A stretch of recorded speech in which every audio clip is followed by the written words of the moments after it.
Hello and welcome back to Learning Objective 7 of Chapter 4, where we will be computing the margin of safety and explaining the significance.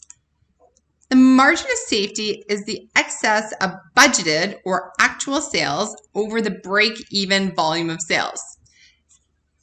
So this is where we're going to be looking at what is our budgeted sales, what is our ideal sales, above and beyond what we need to sell in order to break even.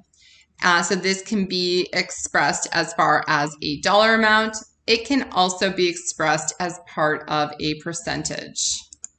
So this is going to be a short and sweet chapter because we're going to be applying things that we already did once again into a calculation. So you're welcome to follow along with me next. However, I would encourage you, if possible, to pause the video and give this a go and see how you did. All right, talk soon. All right, so what is the margin of safety in cups of coffee? Well, as we saw, the margin of safety was equal to our sales, either budgeted or targeted, minus our break-even sales. So sales break-even. We'll say break-even.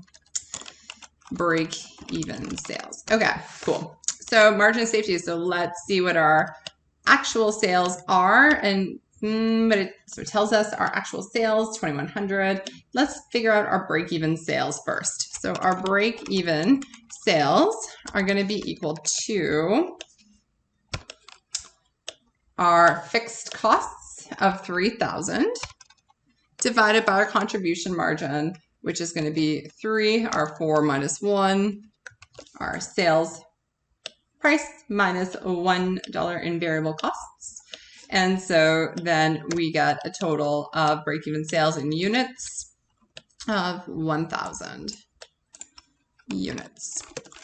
Okay, so then we are told that our margin of safety is going to equal to our sales, our actual sales of 2,100, less our break-even units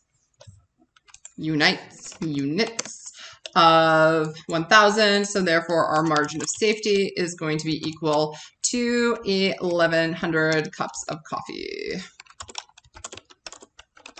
which equals A. So if you selected A, congratulations, you are correct. People, that's it for this video. Just a little bit more, a different permutation and combination. I will see you in the next and last video for this chapter. Talk soon.